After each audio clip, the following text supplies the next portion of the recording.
أعوذ بالله من الشيطان الرجيم. بسم الله الرحمن الرحيم. سبح اسم ربك الأعلى الذي خلق فسوى والذي قدر فهدى والذي أخرج المرعى فجعله غثاء أحوى سنقرئك فلا تنسى إلا ما شاء الله إنه يعلم الجهر وما يخفى ونيسرك لليسرى فذكر إن نفعت الذكرى سيذكر من يخشى ويتجنبها الأشقى الذي يصلى النار الكبرى ثم لا يموت فيها ولا يحيا قد أفلح من تزكى وذكر اسم ربه فصلى بل تؤثرون الحياة الدنيا والآخرة خير وأبقى إن هذا لفي الصحف الأولى صحف إبراهيم وموسى.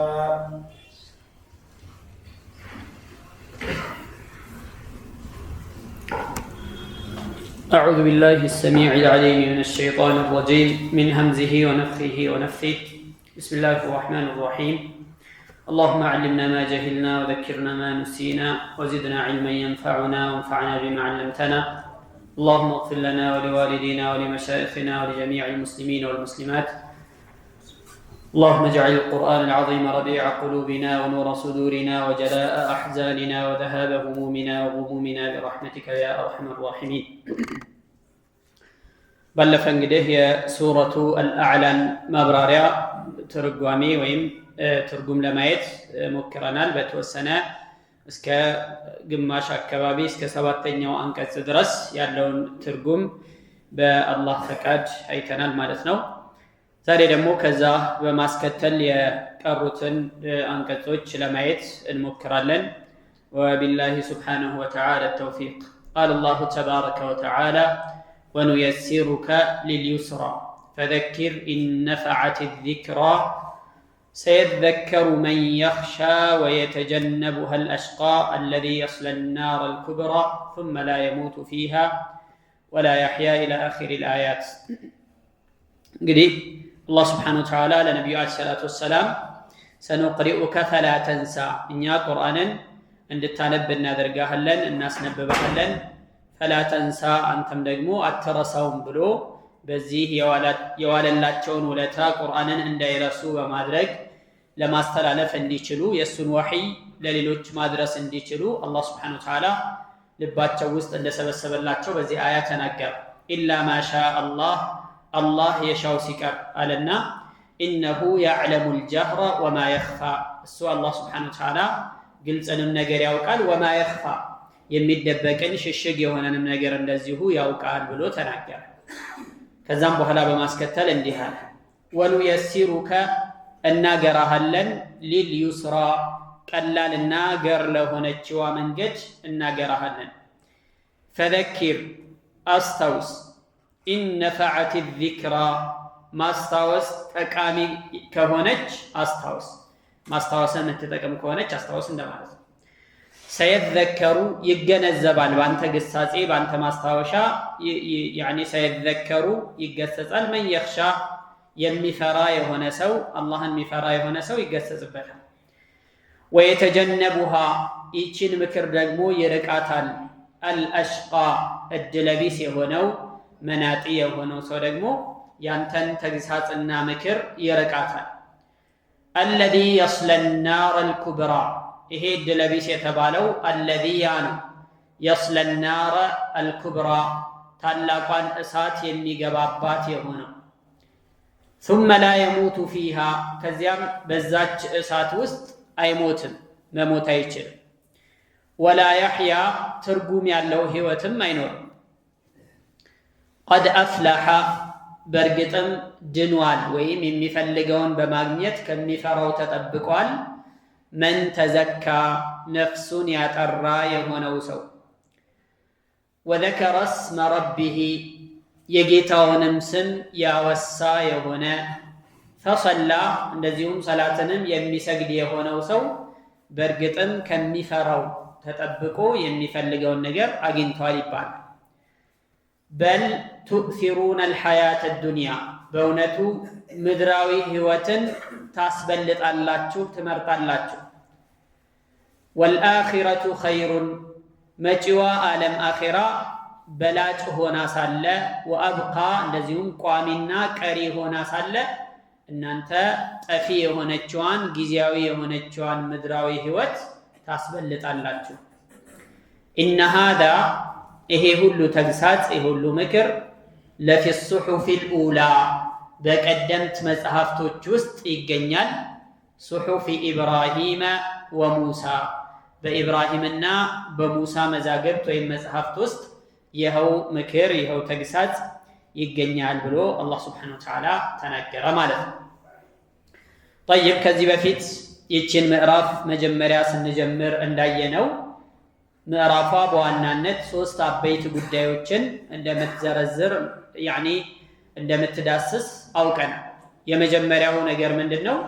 አላህ Subhanahu Wa Ta'ala በዚች ምዕራፍ ላይ የሱን ሁሉን አድራጊነት ሁሉን አስገኝነት ሁሉም ነገር ቻይነት የጠቀሰበት አንቀጾች ይገኛሉ ከዛ በኋላ ደግሞ ቁርአን ከሱ ዘንድ የወረደ ለመሆኑ በነብዩ ሰለላሁ ዐለይሂ ወሰለም ላይ የወረደባቸውና ያም እንዳይረሱት እንደሚያረጋቸው ገለጸ ተናገረ እንደውም ሙፈሲሮች ምን ይላሉ ለነብዩ ዐለይሂ ሰላቱ ወሰለም ሁለት ቢሻራዎች ሁለት ብስራቶች ተነግረዋል በዚህ ምዕራፍ ላይ ይላል የመጀመሪያው سنقرئك فلا تنسى إلا ما شاء الله የሚለው سنقرئك فلا تنسى ይህንን ቁርአን እንድታነበው እንድትቀራው እናረጋለን አንተም አትረሳው የሚለው የመጀመሪያው ብስራት ነው ነብዩ ዐለይሂ ሰላቱ ወሰለም የተነገረው ሁለተኛው ደግሞ ወኑየሲሩከ ሊልዩስራ የሚለው ገር ለሆነችዋ ቀላል ለሆነችዋ መንገድ እናገራለን ወደዛች እንመራሃለን የሚለው ሁለተኛው ብስራት አላህ Subhanahu Wa Ta'ala ለነብዩ ዐለይሂ ሰላቱ ወሰለም የሰጣቸው ሸሪዓ ከማንኛውም ከሌላ ሸሪዓ ከሰማይ የወረዱ الشرائع السماوية ሁሉ ቀላልና ገራገር ሸሪዓ ነው ለሳቸው የተሰጠው ማለት ነው ሁለተኛው ብስራት ይሄ ከዚህ በኋላ ደግሞ አኺራ ላይ የሚኖረውን ለመልካም ሰሪዎችና መጥፎ ለሚሰሩ ሰዎች የተዘጋጀላቸው ነገር ነው የሚጠቅሰውና የሚዳስሰው ብለን ከዚህ በፊት ለማየት ሞክረናል ማለት ነው قال الله تعالى ونيسرك لليسرى ገር ለሆነችዋ መንገድ እናገራለን ብሎ አላህ Subhanahu Wa Ta'ala ለሳቸው ነገራቸው ዩስራ የተባለችው ቀላል ገር የሆነችው አይል ሐኒፊየቱ ሰምሐ ገራገር የሆነችው ቀጥተኛዋ መንገድ وهي شريعه النبي صلى الله عليه وسلم የሳቸው ሸሪዓ ናት እና ለዛ ነው እናገራለን በማለት አላህ Subhanahu Wa Ta'ala የተናገረውና የጠቀሰው የአላህ መልእክተኛ በሁሉም ነገራቸው ላይ ገር ነገር ይወዱ ነበር እንደውም ሁለት ነገሮችን ምርጫ ከቀረቡላቸው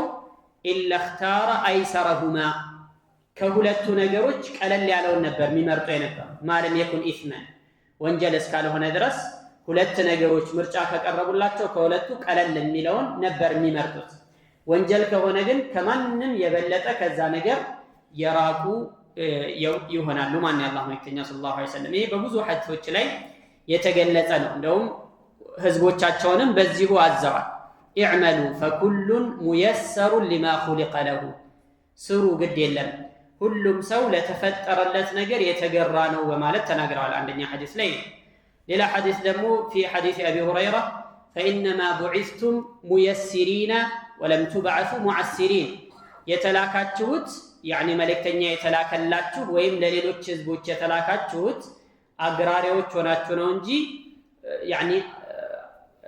ምታከብዱ ሆናችሁ አይደለም የተላካችሁት በማለት ነብዩ አለይሂ ሰላቱ ወሰላም ይናገራሉ ማለት ነው። የሲራ ወላ ቱዓሲራ ወበሽራ ወላ ቱነፊራ እያሉ ደግሞ አቡ ሙሳ አልአሽዓሪና ሙዓዝ ብኑ ጀበልን አዘዋቸዋል። የሲራ ወላ ቱዓሲራ፣ አግራሩ ቀለል አድርጉ አታክብዱ፣ በሽራ ሰዎችን አበስሩ፣ ወላ ቱነፊራ አታስበርግጉ ሰዎችን እያሉ ነብዩ አለይሂ ሰላቱ ወሰላም ተናግረዋል ማለት ነው። ይሄ የእሳቸው ሙሉ መገለጫቸው ይሄ ነው። ተይሲርና ተስሂል ነብዩ አለይሂ ሰላቱ ወሰላም ይወዱ ነበር። ሐታ በዱንያዊ ጉዳዮቻቸው ላይ ራሱ ሳይቀር ቀለል ያሉ ሰው ነበሩ። የሚያካብዱ ምናምን አይነት ሰው አልነበሩ። ካነ አልየነ ናስ፣ ከማንም ሰው የበለጠ ባህሪያቸው ልዝብ ነበር የአላህ መልእክተኛ። በሳመን ضحاكን ያኒ የሚስቁ ፈገግ የሚሉ። ወካነ የኽሲፉ ነዕለህ፣ ጫማቸው ሲበጠስ ይሰፉ ነበር። ወዩረዲዑ ተውበህ፣ ልብሳቸው ሲቀደድባቸው ይሰፉ ነበር። ወየኩኑ ፊ ኺድመቲ አህሊሂ፣ ቤተሰቦቻቸውን ያኒ ይኸድሙ ነበር ቤት ውስጥ ማለት ነው። ወካነት ልአመቱ ተእኹዙ ቢየዲሂ ፈተንጠሊቁ ቢሂ ሐይሱ ሻአት፣ መዲና ላይ አንዲት ባሪያ እንኳን ትንሽ ባሪያ መጥታ እጃቸውን ይዛ የፈለገችበት ቦታ ይዛቸው ትሄድ ነበር።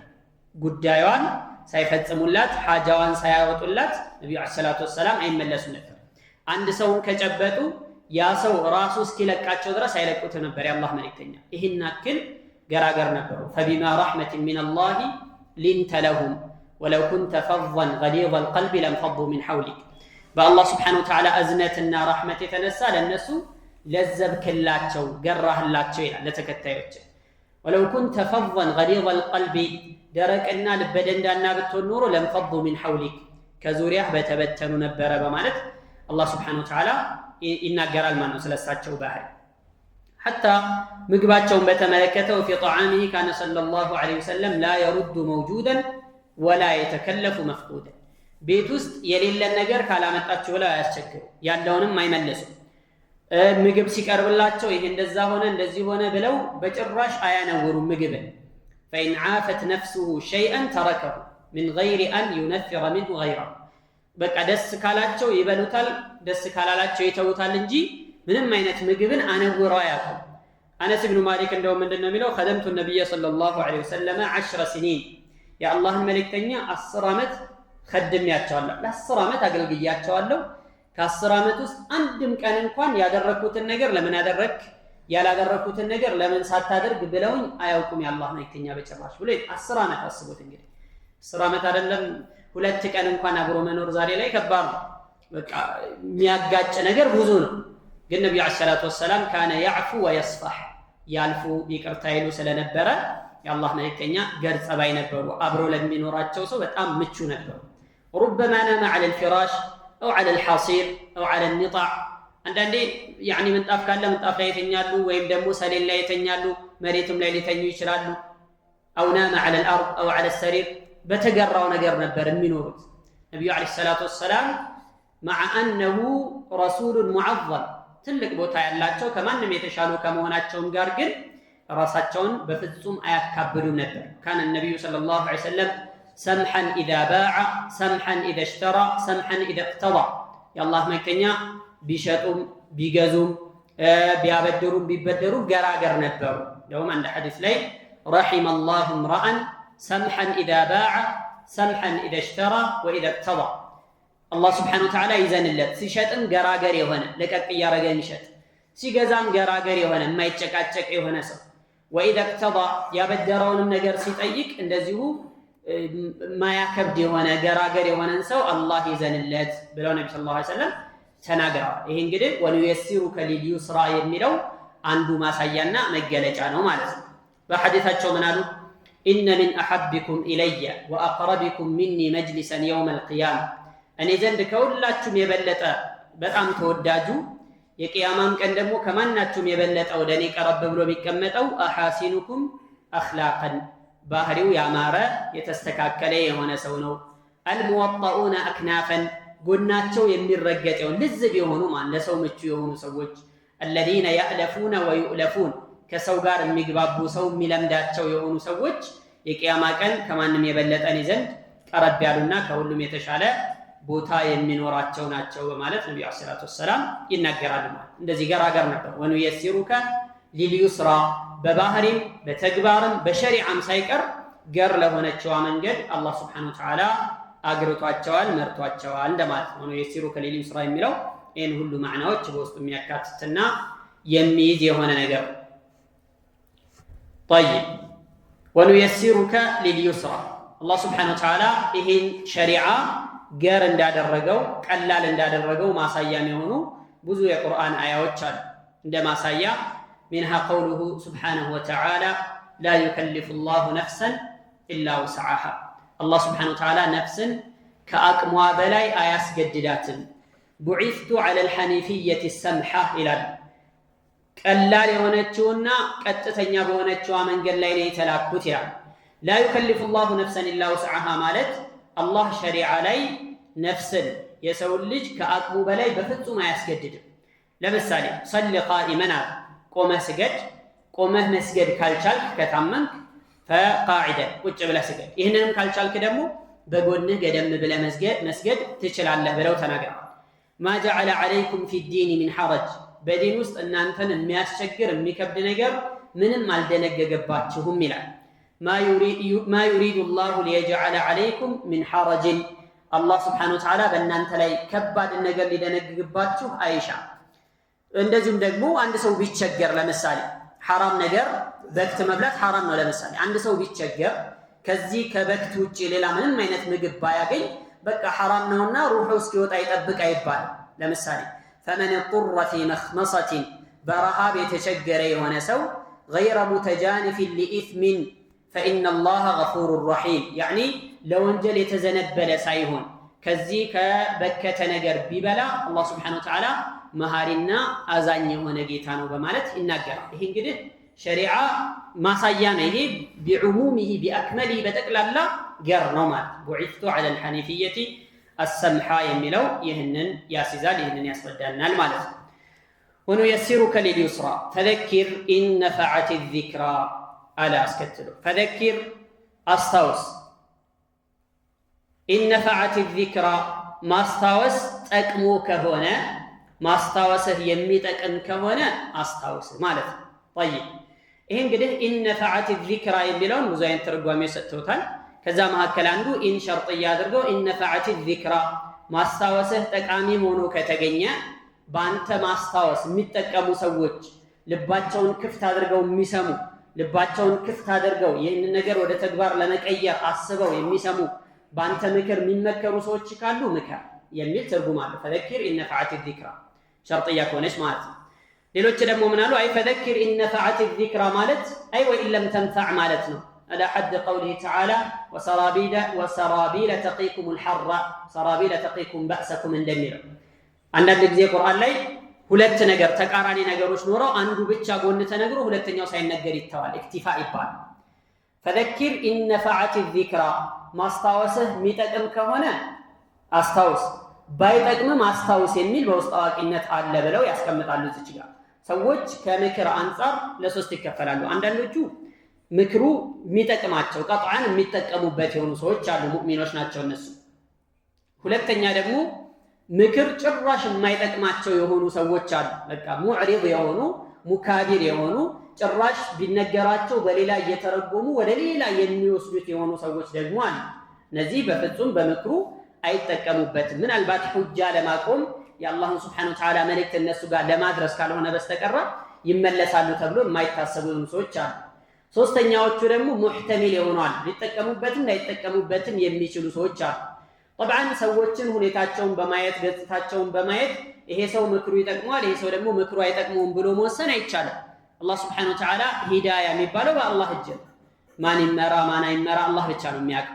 ስለዚህ ዳዕያ የሆነ ሰው አስተማሪ የሆነ ሰው ያለበት ኃላፊነትና ምንድነው? ማድረስ ነው። አላህ Subhanahu Wa Ta'ala ሙሳን እና ሃሩንን ወደ ፊርዓውን ወደ ሃማን ወደ ቃሩን ልቋቸዋል። ሩኡሱል ኩፍር አና ረቡኩሙል አዕላ ብሎ ሲናገር ለነበረው ፊርዓውን ሂዱና መልእክቱን አድርሱለት ተብለው ተልከዋል። እነ አቡ ጀህል እነ አቡ ለሃብ መሰሎችም ነብዩ ሰለላሁ ዐለይሂ ወሰለም መልእክቱን አድርሰውላቸዋል፣ መክረዋቸዋል። በዛ ነገር ተጠቀሙበት አልተጠቀሙበትም ሁጃ ቆሙባቸው፣ መረጃው ደርሷቸው። ከዛ በኋላ በዛ ነገር አለመጠቀማቸው ያን ነገር ተግባራዊ አለማድረጋቸው يحاسبهم الله عز وجل على ذلك الله سبحانه وتعالى ይተሳሰባቸዋል በዚህ ተግባራቸው ላይ። ዋናው ግን ያለበት ኃላፊነትና ምንድነው? ማድረስ። ፈዘኪር ኢን ነፈዐት ዚክራ፣ ያንተ ማስታወስ ተግሳጽህ የምትጠቅም ከሆነ ምከር በማለት አላህ ሱብሓነሁ ወተዓላ ተናገረ። ከዛ አስከተለና በዚህ ምክር የሚጠቀሙት እነማን ናቸው፣ ማይጠቀሙት እነማን ናቸው የሚለውንም አብሮ አብራራ ማለት ነው። ፈዘኪር ኢን ነፈዐት ዚክራ ሰየዘከሩ መን የኽሻ፣ ሰየዘከሩ መን የኽሻ፣ አላህን ሱብሓነሁ ወተዓላ የሚፈራ የሆነ ሰው ይጠቀምበታል። ቀጥዓ በዚህ በቁርአን አላህን የሚፈራ ሰው ይጠቀምበታል። ፈዘኪር ቢልቁርአኒ መን የኻፉ ወዒድ፣ ዛቻን ማስፈራሪያን የሚፈራ የሆነን ሰው በቁርአን ገስጽበት በማለት አላህ ሱብሓነሁ ወተዓላ ይናገራል። ፈዘኪር አይ ቢልቁርአን ማለት በዚህ በቁርአን ሰዎችን ገስጽበት፣ ምከርበት። አንድ ሰው ሲመክር ሌሎችን ዳዕዋ ሲያደርግላቸው ቁርአንን ተንተርሶ ነው መሆን ያለበት። ቁርአን ፊህ ሽፋኡን ሊማ ፊ ሱዱር፣ ልቦናዎች ውስጥ ላለ በሽታ ሁሉ መፍትሄ ያዘለ መድኃኒት ያለበት የሆነ የአላህ ሱብሓነሁ ወተዓላ ንግግር ነው። ስለዚህ በሚናገረው ነገር ላይ ቁርአንን ተንተርሶ ሲሆን፣ ከቁርአን አያቶችን እየመዘዘ ሲሆን ያ ምክር ጠቃሚ ይሆን። የአላህ መልእክተኛ ነቢ ሙሐመድ ሰለላሁ ዐለይሂ ወሰለም ለቁረይሾች ለኩፋሮች ዳዕዋ ሲያደርጉ በቁርአን ነበር የሚያደርጉላቸው። ቁርአን ይቀሩላቸው ነበር። ቁርአን አስቀምጠው ቁርአን ሙሉ ይቀሩላቸው። ከዛ በኋላ በዛ በቁርአን የሚጠቀምበት ይጠቀምበታል። አላህ ሱብሓነሁ ወተዓላ ያለለት ሰው በዛ በቁርአን ይጠቀምበታል ማለት ነው። ፈዘኪር ኢን ነፈዐት ዚክራ ሰየዘከሩ መን የኽሻ፣ አላህን የሚፈራ የሆነ ሰው በዚህ በቁርአን ይጠቀምበታል። ኢነመል ሙእሚኑን፣ ሙእሚኖች ብሎ ማለት አለዚነ፣ እነዚያ ናቸው ኢዛ ذكر الله وجلت قلوبهم፣ አላህ ሱብሓነሁ ወተዓላ ሲወሳ ልቦናቸው የምትርድ ልቦናቸው የሚፈራ የሆኑ ሰዎች ናቸው። ሙእሚኖች፣ ትክክለኛ ሙእሚኖች ማለት እነዚህ ናቸው። ወኢዛ ቱሊየት ዐለይሂም አያቱሁ፣ እንደዚሁም የአላህ አንቀጾች በተነበበላቸው ጊዜ ዛደትሁም ኢማናን፣ ኢማን የሚጨምርላቸው ናቸው። ወዐላ ረቢሂም የተወከሉን፣ በጌታቸውም ላይ የሚመኩ ናቸው ብሎ ነው የሚገልጸው። በሌላ ቦታ ላይ አሊፍ ላም ሚም ዛሊከል ኪታቡ ላ ረይበ ፊህ፣ ይህ መጽሐፍ ምንም አይነት ጥርጣሬ የለበትም ከአላህ ዘንድ የመጣ ለመሆኑ። ሁደን ሊልሙተቂን፣ አላህን ለሚፈሩ ሰዎች ደግሞ መመሪያ ነው።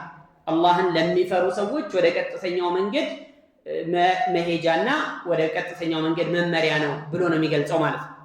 በዚህ በቁርአን የሚጠቀመው እንደዚህ አይነት ሰው ኢማን ያለው ሰው ሙእሚን የሆነ ሰው ነው። ካልሆነሳ ወላ የዚዱ ዛሊሚና፣ ካፊሮችንሳ ምንድነው በዳዮችን የሚጨምርላቸው? ጥመት ضላል ነው የሚጨምርላቸው ይህ ቁርአን ብሎ ነው የሚናገረው ማለት ነው። ገይሩል ሙተቂን ላ የቅበሉነ ልሁዳ ፈየስተዊ ዒንደሁም ልኢንዛር ወዐደሙ፣ ቢያስጠነቅቋቸውም ባያስጠነቅቋቸውም ለውጥ አይኖረውም ማለት ነው። ስለዚህ ፈዘኪር ኢን ነፈዐት ዚክራ የሚለው ይህንን ነው የሚያሳየው የሚያመላክተው። ዓሊ ብን አቢ ጣሊብ ምን ያሉ? ማ አንተ ቢሙሐዲሲን ቀውመን ሐዲሰን ላ ተብሉጉሁ ዑቁሉሁም፣ አንተ ሰዎች አእምሯቸው የማይደርስበት የሆነ ነገር አትነግራቸውም። ኢላ ካነ ፊትነተን ሊባዕድህም፣ በአእምሯቸው ልክ ነው መሆን ያለበት። ህፃን ልጅ ጉርሻ ሲያጎርሱት መዋጥ የሚችለውን ያክል ነው እንጂ ከአቅሙ በላይ ካጎረሱት ይታነቃል። ልክ እንደዛው ሁሉ ይሄ ዒልም የሚባለውን ነገር፣ ይሄ ተግሳጽ የሚባለው ምክር የሚባለውም ሰው እንደየሰው ሐለትና ሁኔታ ይለያያል። ስለዚህ እንደ ሰዎች አቅል የሚደርስበትን ሊረዱትና ሊገነዘቡት የሚችሉ አእምሯቸው የሚደርስበት የሆነውን ምክር ሊሰጣቸው ሊመክራቸው ይገባል። ወቃለ ሐዲሱ ናሰ ቢማ ያዕሪፉን፣ ሰዎች በሚረዱት ነገር ንገሯቸው፣ የሚረዱትን የሚገነዘቡትን ነገር አድርሷቸው። አቱሒቡነ አን ዩከዘበ አላሁ ወረሱሉህ፣ አላህና መልእክተኛው ሊስተባበሉ ትፈልጋላችሁን? በማለት ዓሊ ብን አቢ ጣሊብ ይናገራሉና የሚያስተምር የሚመክር የሆነ ሰው ላቡደ ሚን ሙራዓቲ አሕዋል ልመድዑዊን፣ የሚመከሩ ሰዎችን ሁኔታ በደንብ ማጥናት የግድ ይሆናል። በሚሰላቹበት መልኩ መሆን የለበትም። በሚሸሹበት መልኩ መሆን የለበትም ማለት ነው። ላዚም አን ዩቃሪን በይነ ተርጊብ ወተርሂብ፣ ሁለት ነገሮችን ማመጣጠል መቻል አለበት። ተርጊብና ተርሂብ የሚባሉ ሁለት ነገሮች፣ በይነ ልኸውፊ ወረጃ ጀምዕ ማድረግ አለበት። እያስከጀለም እያስፈራራም ነው መሆን ያለበት። በሚያስከጅለው ነገር እንዲከጅሉ፣ የሚያስፈራራው ነገር ላይ ደንገጥ እንዲሉ፣ እንዲፈሩ፣ ወንጀል እንዲያቆሙ፣ እንዲርቁ ነው ማድረግ ያለበት እንጂ ሁሌ አንድ ጃኒብና አንድ ሁኔታ ይዞ መሄድ የለበትም። ፈዘክር ኢን ነፈዐት ዚክራ ሰየዘከሩ መን የኽሻ የሚለው እንግዲህ መልእክቱ ይህንን ያስረዳል ማለት ነው። ጠይብ ሰየዘከሩ መን የኽሻ፣ አላህን የሚፈራ የሆነ ሰው በዚህ ተግሳጽና በዚህ ምክር ይጠቀምበታል፣ ይገሰጽበታል፣ ይመከርበታል። ወየተጀነቡሃ አልአሽቃ አሽቃ የሆነ አሽቃ ማለት እድለቢስ የሆነ ምንም እድል የሌለው የሆነ ሰው አሽቃ የሆነ መናጤ የሆነው ሰውሳ ይርቃታል። ይቺን ምክር በጎን ይርቋል ማለት መስማት አይፈልግም። فما لهم عن التذكرة معرضين كأنهم حمر مستنفرة فرت من قسورة بمالك الله سبحانه وتعالى كبكر يميششو سوتشن هنيتا يقلت فما لهم عن التذكرة معرضين كتقسات كمكر يميششو بيت مكنيات من دنو لمن دنو ميدان بروت الناميششوت كأنهم حمر مستنفرة لك يصدن بروت أهيا يميدا أهيا من قاي مسل قنا ذكرنا موعظة الجمر بالتن الميلوت من هنا كأنهم حمر مستنفرة فرت من قسورة لك كأنبسا وين كأدن عند المشش يميدا هي مسلو يمششوت لمن دنو بلون ميل سلازي تذكيرا سيسمى لبن سأتو مادامت يجد ميتكمبتم دزي عين السو لبن كفتو يعني الله سبحانه وتعالى زند ያለው ነገር رجاء من الله سبحانه وتعالى الله ዘንድ ያለው መልካም ነገር ተስፋ በማድረግና በመከጀል ምክር መስማት ያስፈልጋል። ዳዕዋ ሲጀመር አንዳንድ ሰዎች ገና አልহামዱሊላህ ብለው ሲጀመር ብትን ብለው ይጣሉ። አንዳንድ ሰዎች ይሸሻሉ። በቃ يعني የሆነ መጣብህ የተባለ ይመስል ብድግ ብለው የሚሸሹና የሚሮጡ ሰዎች አሉ። فما لهم عن التذكرة معرضين كأنهم حمر مستنفرة የሚለው አያ እንዳያካትታቸው ያስፈራል እንደዚህ አይነት ሰዎች። ይሄኛውም አያ እንደዚሁ ወየተጀነቡሃል አሽቃ ምክር ሲሰጥ ያንን ምክር ተቀብሎ ተግባራዊ የሚያደርገው ሰይዘከሩ መን ይኽሻ አላህን የሚፈራ ሰው እንደው የተወሰነ ቢጠቅመኝ ብጠቀምበት ቀልቤ መለስ ቢል ቀልቤ ቢለሰልስ ብሎ ቢጠቀምበት የዚህ አይነት ሰው። አልአሽቃ የሆነ ሰውሳ እድለቢስ የሆነ ምንም يعني መናጤ የሆነ ደግሞ ያንን ምክር ይርቀዋል አይጠቀምበትም ብሎ አላህ Subhanahu Wa Ta'ala ይናገራልና ከእንደዚህ አይነት ተዝኪራዎች መውዒዛዎች መሸሽ አደጋ ነው ማለት ነው። ወየተጀነቡሃ አልአሽቃ ምን አይነት ሰው ነው ይሄ አሽቃ የተባለው የሚለውንም አላህ Subhanahu Wa Ta'ala ቀጥሎ አብራራ الذي يصل النار الكبرى الاشقى የተባለው الذي ያነው يصل النار الكبرى ታላቋ እሳት ውስጥ የሚገባና እዛ ውስጥ የሚቃጠል የሆነው አሽቃ እድለቢስ የሆነው ሰው ከዚህ ምክርና ተግሳጽ ይርቃል ብሎ አላህ Subhanahu Wa Ta'ala ተናገረ። አሽቃ የሚባለው ምንድነው? يعني النار الكبرى ታላቁ እሳት የተባለው النار قال الحسن البصري رحمة الله عليه النار الكبرى نار الآخرة يا آخرة እሳት نار الكبرى የሚባለው እሷ والنار الصغرى نار الدنيا ትንሿ እሳት የምትባለው ደግሞ የዱንያ እሳት ናት። ዱንያ ዛሬ ላይ የሁሉ ውድመት ብታመጣ የሁሉ አደጋ የምታደርስ የሆነችው እሳት الصغرى ቀላሏ ትንሿ እሳት ናት። አኺራ ላይ ያለችው ከባድ የሆነች እሳት ናት። وقودها الناس والحجار ክብደቷ ከብዙ አንፃር ነው የሚገለጸው። አንደኛ ለ3000 ዓመት ያክል የተቀጣጠለችና የነደደች የሆነች ሰውዳኡ ሙዝሊማ ጥቁር የሆነች በጣም ጥቅጥቅ ጨለማ የሆነች ድቅድቅ ጨለማ የሆነች እሳት ናት። እዛ ውስጥ ደግሞ ማንደጃዋ ምንድነው ሲባል ድንጋይና የሰው ልጆች ነው። وقودها الناس والحجار ሰዎችና ድንጋይ ነው መቀጣጣያዋ መንደጃዋ ማለት ነው። በዛ ላይ አትጠፋ ግለቷ አይቀንስም። يعني ክብደቷ በብዙ ነገር የሚገለጽ የሆነች ናት ማለት ነው። እና النار الكبرى ማለት እሷ ናት። وقيل وصفت بالكبرى للتهويل والإنذار بالنسبة للمصرين على كفرهم በክህደታቸው ላይ የሚጸኑ የሆኑ ሰዎችን يعني ለነሱ በጣም ከባድ የሆነች እማትተው የሆነች በቁጣ የተሞላች የሆነች እሳት ናት የሚለውን ለማጋነን ነው አልኩብራ ተብላ የተገለጸችበት ምክንያት ብለው ይላል። ታዲያ እዚህ እሳት ውስጥ የሚገቡ ሰዎች ሙኸለዱነ ፊሃ ዳኢመን ሁሌም በዘውታሪነት የሚቀጡበት የሚቃጠሉበት የሆነ እሳት ነው።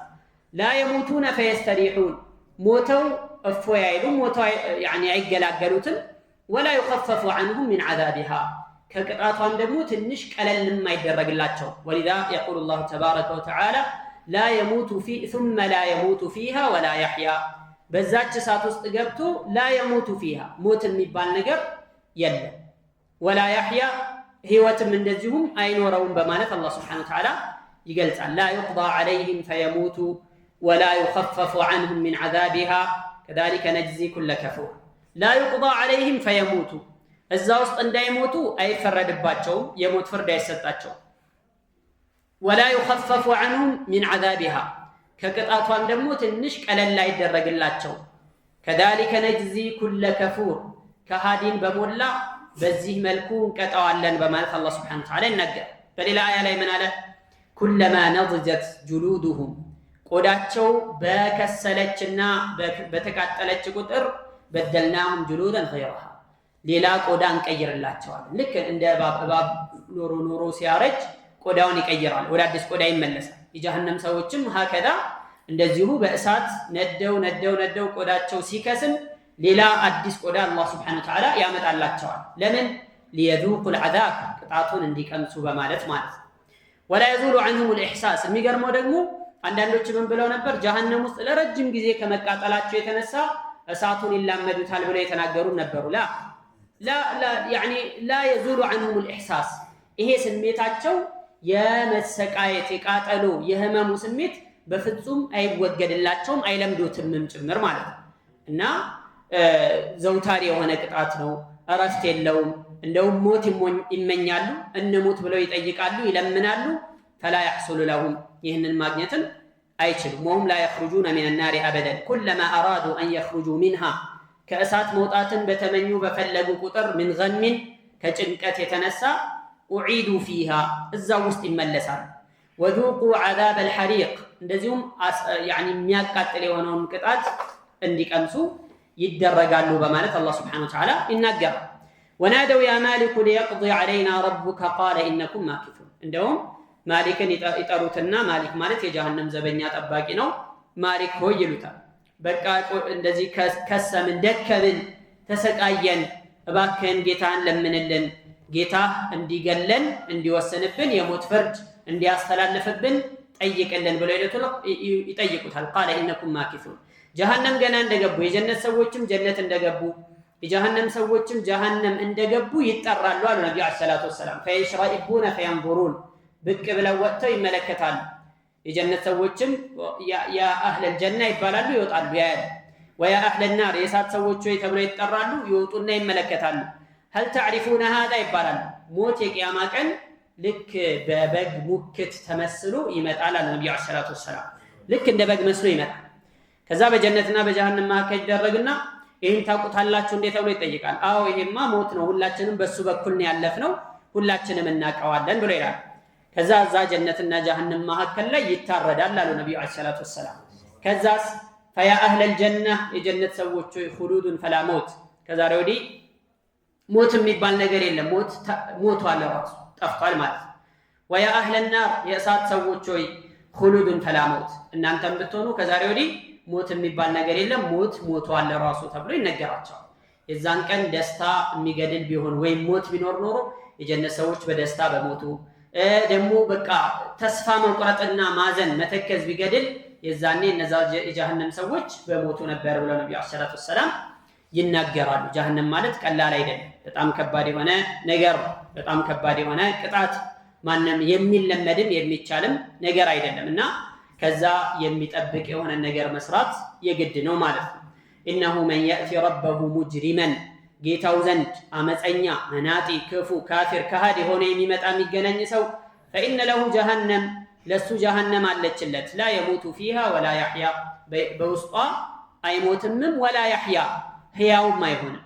ምን ማለት ነው? አንድ ሰው ወይ ይሞታል ወይ አይሞትም ነው። እዚህ መካከል ሌላ ነገር አለ እንዴ ተብሎ ከተጠየቀ መሞት አይሞቱም፣ ሞት የሚባል ነገር የለም።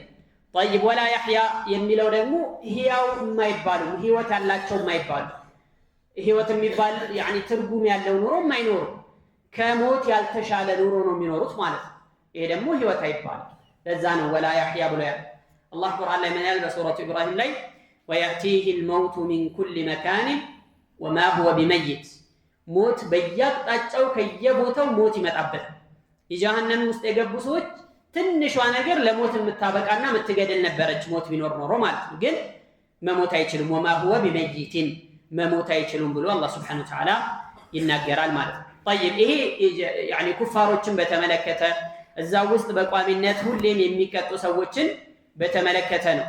ሙእሚኖች ሆነው ወይም ሙስሊሞች ሆነው ባጠፉት ጥፋትና በሰሩት ወንጀል ምክንያትም ጀሃነም የሚገቡ ሰዎች አሉ። ያንን ሙስሊም ሌሎችን በርካቶች በዘገቡት ዘገባ ላይ ተነግሯል።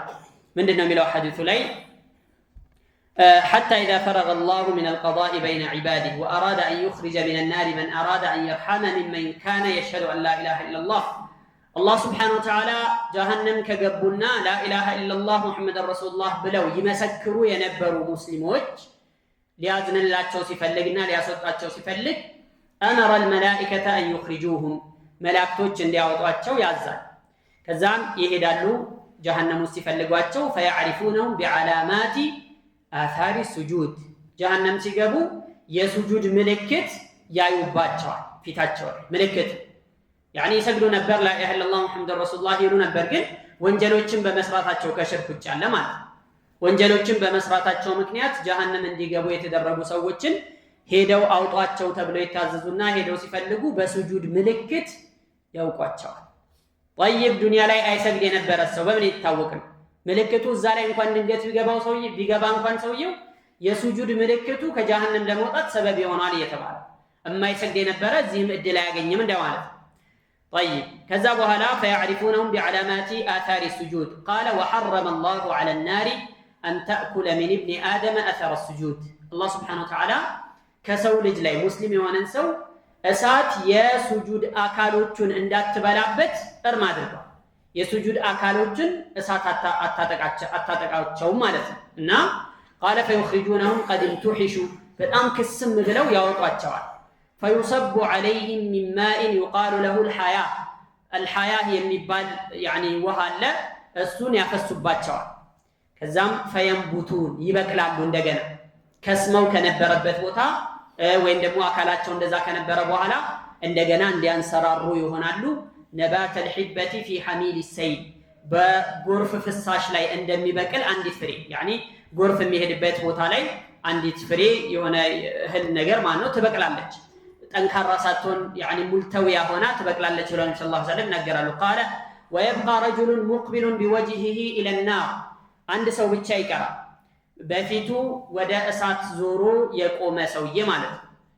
ከዛ በኋላ فيقول يا ربي ጌታዬ ሆይ ብሎ ይጠይቃል። ሱብሃንአላህ ይህ ሰውዬ آخر أهل النار يعني خروجا من النار ለመጨረሻ ጊዜ ከእሳት የሚወጣው የመጨረሻው ሰው ነው። ይሄ ሰውዬ ጀነትም የሚገባው የመጨረሻው ሰውዬ ይሄ ነው።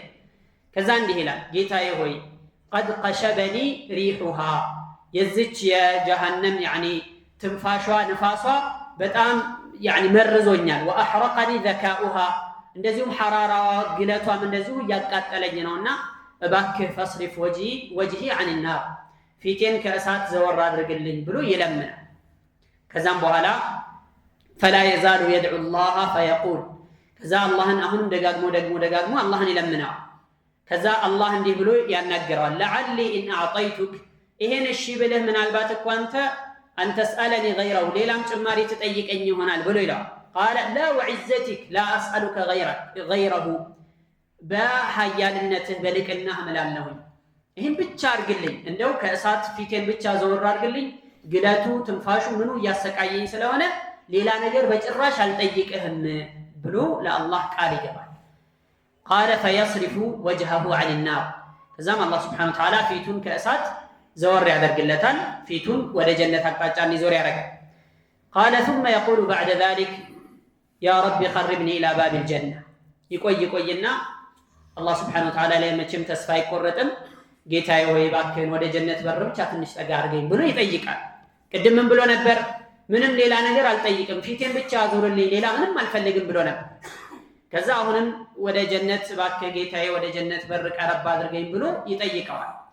فيقول أوليس قد زعمت ألا تسألني غيره አንተ ቆይ ሌላ ነገር አልጠይቅም ብለህ ቅድም ቃል አልገባህም እንዴ? ወይለከ የብነ አደም ما أغدرك ወየውልህ አንተ ያደም ልጅ ምን ከዳተኛ አደረገ፣ ምን ቃልን አፍራሽ አደረገ ብሎ ይላል።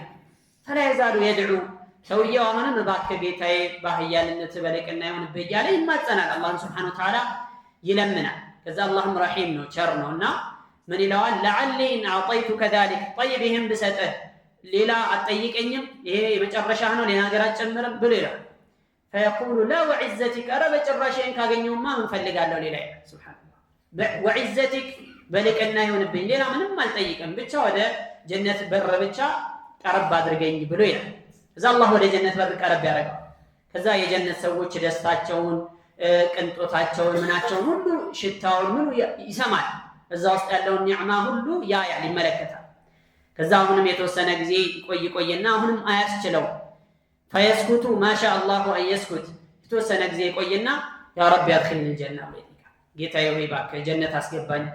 ቃለ ፈየቁሉ አወለይሰ ቀድ ዘዐምተ አላ ተስአለኒ ገይረህ እንዴ ሌላ አልጠይቅህም ብለህ ቅድም ቃል አልገባህም? አወለይሰ ቀድ አዕጠይተ ዑሁደከ ወመዋፊቀክ አላ ተስአለኒ ገይረህ ቃል አልገባህም ነበር ምንም ሌላ አልጠይቅም ብለህ ምለህ ተገዝተህ ቅድም እንደዛ አላልክም ይለዋል። ከዛም በኋላ ምን ይላል? ያ ረቢ ላ ተጅዐልኒ አሽቃ ኸልቂከ ቢክ ጌታዬ ሆይ ከፍጡራን ሁሉ እድለቢስ እድል የሌለው አታደርገኝ እባክህ እኔ ብቻ ነኝ የቀረሁት እኔን አስገባኝ እባክህን ጀነት አስገባኝ ብሎ ይለምናል። አላህን ሱብሓነሁ ወተዓላ ይጠይቃል። ከዛ በኋላ አላህ ሱብሓነሁ ወተዓላ ጀነት እንዲገባ ይፈቅድለታል። በልሽ ጀነት ግባ ይለዋል። ከዛ ጀነት ከገባ በኋላ እስቲ ምኞትህን ተናገር ይባላል። ምን ትመኛለህ? ምን ትፈልጋለህ? ቃለ ፈየተመና ثم يتمنى ثم يتمنى ደግሞ ደጋግሞ ይሄንንም እመኛለሁ ይሄን ፈልጋለሁ ያን ፈልጋለሁ። አሁን እንግዲህ ገባ የኒዕማው ሀገር የጸጋው ሀገር ገባ። እኛ እና የሚፈልገውን ነገር ሁሉ ይሄን ፈልጋለሁ እያለ ለአላህ ሱብሓነሁ ወተዓላ ይናገራል ምኞቱን። ከዛ ጨረስክ? አዎ ይሄንንም ያስታውሳል። ይሄንንም አለ እኮ ይሄም አለ ሲባል አዎ እሱንም ፈልጋለሁ ያንንም ፈልጋለሁ እያለ ይናገራል፣ ይመኛል፣ ምኞቱን ይገልጻል። ሐታ ተንቀጢዐ ቢሂ አልአማኒ ምኞት የተባለ እስኪቋረጥበት ድረስ ይሄን ነገር ይመኛል። ثم يقال له هذا لك ومثله معه ይሄው አለልህ ይሄው አሁን የተመኘው ነገር በጠቅላላ ይሰጣል። የዚህ ደግሞ እጥፉ ይሰጣል። እንደውም በሌላ ዘገባ ላይ وعشر أمثالها وعشرة أمثاله የዚህን 10 እጥፍ የተመኘውን ማነው 10 እጥፍ እሰጣለሁ ብሎ አላህ Subhanahu Wa Ta'ala ይሰጣልና ያደርግለታል። ይህ ሰውዬ እንግዲህ آخر أهل النار خروجا من النار وآخر أهل الجنة دخولا إلى الجنة በማለት ይገልጻሉ። የመጨረሻው ከጀሃነም ወጥቶ ጀነት የሚገባ የሆነ ሰው እና እንደዚህ አይነቱ ሰው የሚገባበት እሳት ሌሎቹ ኩፋሮች ከሚገቡበት እሳት የተለየ ነው። የነዛ እሳት لا يموت فيها ولا يحيا ነው። እነዚህ ግን በጣም ይጎዱና ከዛ በኋላ እንደገና እንዲያንሰራሩ ይደረጋሉ፣ እንደዚሁም ጀነት እንዲገቡ ይደረጋሉ በማለት በሐዲስ ላይ ተገልጿል። እሱንም አይተናል ማለት ነው።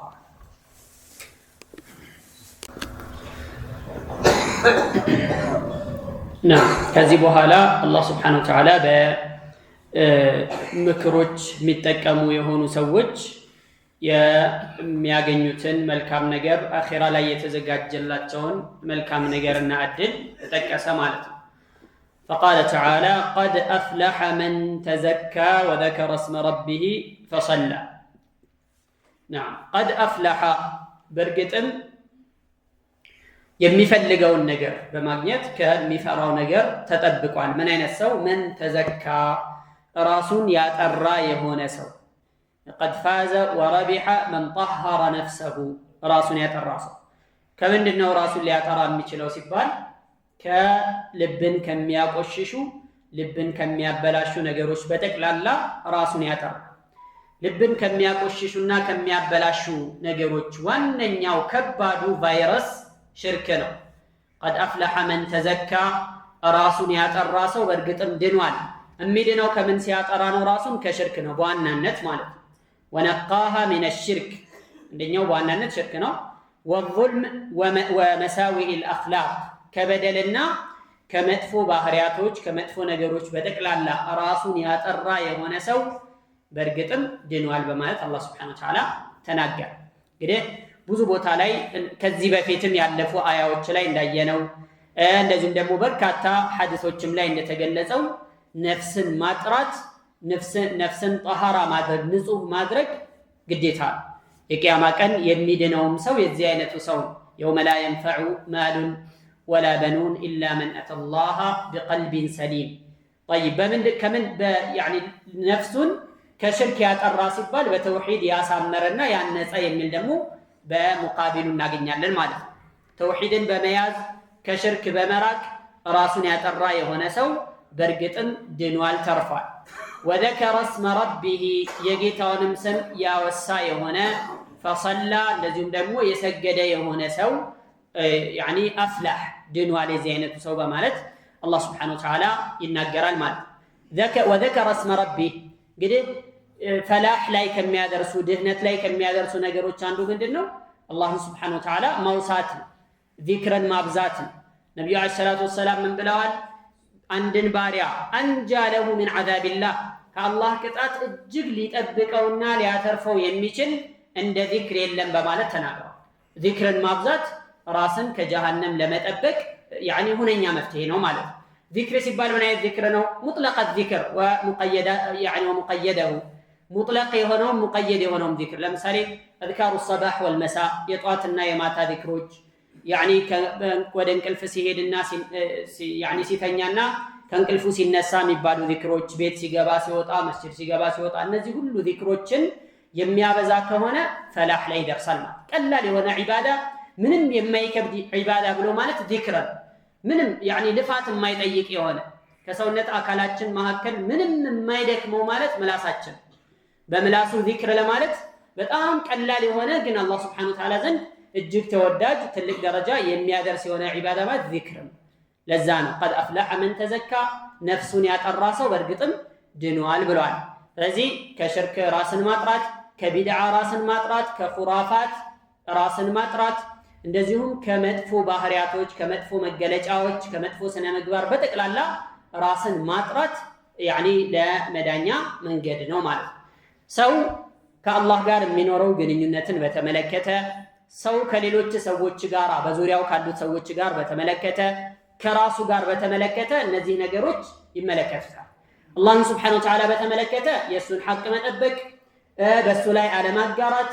በሱ ላይ አለማሻረክ እሱን መታዘዝ ከሌሎች ጋር በተመለከተ ደግሞ وخالق الناس بخلق حسن እንደተባለው ማለት ከሰዎች ጋር መልካም ግንኙነት ሊኖርህ ይገባል ከሌሎች ጋር በመልካም ስነ ምግባር ልትኗኗር ይገባል ማለት ራሱንም በተመለከተ እንደዚህ ለራሱ የሚጠቅመውን ነገሮች መስራት እንደዚህም ደግሞ ለአኺራው የሚበጀውን ነገሮች መስራት በራሱ ጥሩ ሆኖ መገኘት ይሄ የመዳኛ መንገድ ነው ማለት قد أفلح من تزكى وذكر اسم ربه የጌታውንም ስም ያወሳ የሆነ فصلى እንደዚሁም የሰገደ የሆነ በማለት አላህ Subhanahu Wa Ta'ala ተናገረ صلاه ሌላኛው የመዳኛ መንገድ ነው يقول عبد الله بن عباس رضي الله عنهما وارضاهما فصلى مات اي الصلوات الخمس ማለት ነው አምስት ወቅት ሶላቶችን ጊዜውን ጠብቆ በአግባቡ የሰገደ የሆነ ሰው ይድናል ማለት ነው ማዕናው ብለው ይናገራሉ ሌሎች ደግሞ ይሄም ያመላክተው قد أفلح من تزكى ሲባል زكاة الفطر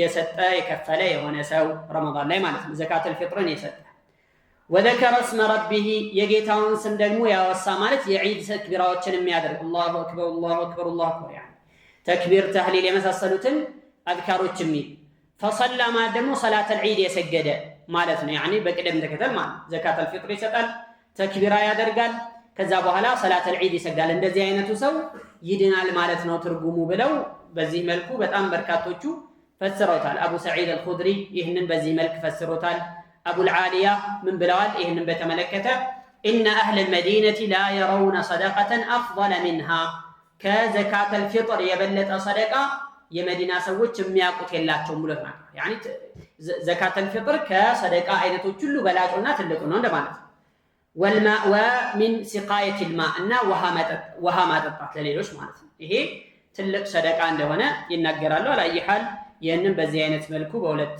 ሁኔታ ፈስረውታል كعن امير المؤمنين عمر بن عبد العزيز انه كان يأمر الناس باخراج صدقه الفطر زكاه الفطر اوطوا بلو يازنا عمر بن عبد العزيز ويتلو هذه الايه قد افلح من تزكى وذكر اسم ربه فصلى ياله يعني يقرا እንደነበረ ተነግሯል ተጠቅሷል ማለት ነው አላየሃል በዛም ሆነ በዚህም ሆነ እንደውም ይሄ አያ እነዚህ ሁለት አያዎች ባለፈን يعني ሱራ ተፍሲር ስንጀምር እንዳየነው እነዚህ ሁለት አንቀጾች የወረዱት መዲና ላይ ነው ብለው ተናገሯል ሌላው መካ ላይ ነው የወረደው እነዚህ ሁለት አያዎች ግን መዲና ላይ ነው የወረደው ምክንያቱም زكاة الفطر صلاة العيد እንደዚህም ደግሞ ተክቢራቱል ዒድ የመሳሰሉት መሽሩዕ የሆኑት የት ነው መዲና ላይ ነው ስለዚህ እነዚህ አያዎች የሚወረዱት መዲና ነው የሚሆነው ብለው ተናገሯሉ ሌሎች ደግሞ ላ እነዚህ ነገሮች ገና ወደፊት ለሚሰራው አሁን አስቀድሞ ሊወርድ ይችላል ብለውም የተናገሩበት ሁኔታ አለ።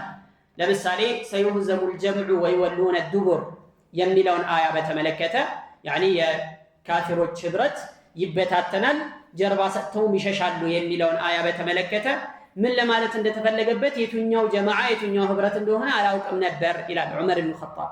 ግን የበድር ቀን ኩፋሮች ያኒ ኃይላቸው ተበታትኖ ሲሸሹ እግሬ አውጭኝ ብለው ያኒ ሲሸሹ ጊዜ ነብዩ አለይሂ ሰላቱ ወሰለም ሰዩህዘሙል ጀምዑ ወይወሉነ ዱቡር እያሉ ሲቀሩ አሃ ለካ ይሄን የተፈለገበት የሚለው ገባኝ ብሎ ይላል። ያ ማለት ማለት ነው አንድ ነገር የታሰበበት ወይም ያኒ ዋቂዑ ወደፊት ሆኖ አያው አስቀድሞ ሊወርድ ይችላል ማለት ነው ብለው በዚህ ይናገራሉ። ለማንኛውም አዓም ሆኖ መፈሰሩ የተሻለ ነው። قد أفلح من تزكى ነፍሱን ያጠራ የሆነ ሰው በእርግጥም ድኗል። وذكر اسم ربه فصلى የጌታውን ስም ያወሳና ፈሰላ እንደዚሁም ደግሞ ሰላቶችን የሰገደ ሰላትን የሚሰግድ የሆነ ሰው ከዛች ከተባለችው ከባድ እሳት ይድናል ይተርፋል ማለት ነው ብለው ይተረጉማሉ። ይኸው በዚህ መልክ መውሰድ ይቻላል ማለት ነው። ከዛም አላህ ስብሓነሁ ወተዓላ አስከተለና እንዲህ አለ በል ቱእሲሩነ አልሐያተ ዱንያ ወልአኺረቱ ኸይሩን ወአብቃ። በእውነቱ ቱእሲሩነ በል ማለት ያኒ ሐቀን ማለት ነው። በእውነቱ ቱእሲሩነ አልሐያተ ዱንያ ዱንያዊ ህይወትን ምድራዊ ህይወትን ታስበልጣላችሁ። ወልአኺረቱ ኸይሩን አኺራ የተሻለች የበለጠች ሆና ወአብቃ ቋሚና ቀሪ ዘላለማዊ ሆና ሳለ እናንተ ግን እቺ ጠፊቱን ዱንያ ታስቀድማላችሁ በማለት አላህ Subhanahu Wa Ta'ala ተናገረ። አብዱላህ ኢብኑ መስዑድ ይሄንን ለሰሐቦቻቸው ወይም አብረውት ላሉት ባልደረቦቻቸው ቀሩላቸውና እኛ ዱንያን አላስበለጥንም ከአኺራ ብለው ተናገሩ። ነዓም በእውነቱ ዱንያን አስበለጠናታል ከአኺራ። ለአኺራ የሚገባትን ስራ አልሰራንላትም። ለአኺራ የሚገባውን ዋጋ አልከፈልንም። የሚገባውን ልፋት አልለፋንም። ምክንያቱስ ደግሞ ምንድነው ሲባል هذا عاجل ይሄ ዱንያ ወዲያው የሚገኝ እዚሁ የሚገኝ ነገር ነው። አኺራ ደግሞ ገይብ ነው፣ ሩቅ ነው ገና ያኒ በልብ የሚታመን ገና ከሞት በኋላ ምናምን ብሎ ሰው استبعاد የሚያደርገው አርቆ የሚመለከተው ነገር ስለሆነ እዚሁ የቀረበውን ነገር መውሰድ ይሻለኛል በማለት ዱንያዊ ህይወትን አስበልጠናል በማለት አብዱላህ ኢብኑ መስዑድ ለተከታዮቻቸው ይነግራሉ። ማሊክ ኢብኑ ዲናር ምን ይላሉ? لو كانت الدنيا من ذهب يفنى ዱንያ من ذهب ከወርቅ የተሰራች ብትሆን ኖሮ የፍና ያ ወርቅ ደግሞ የሚያልቅ ከሆነ ወርቅ የተሰራች ብትሆን والآخرة من خزف يبقى አኺራ ደግሞ ከሸክላ የተሰራች ብትሆን ሸክላ ግን يبقى ያ ሸክላ የማይሰበር የሆነ ቋሚ የሆነ ሁሉ የሚቀጥል የሆነ ቢሆን ኖሮ لكان الواجب أن يؤثر خزف يبقى على ذهب يفنى عاقل የሆነ ሰው ሊያደርግ የሚገባ የነበረው ቋሚ የሆነውን ሸክላ ጊዜያዊ ከሆነው ያኒ ምንድነው ወርቅ ሊያስቀድምና ሊያስበልጥ ይገባል።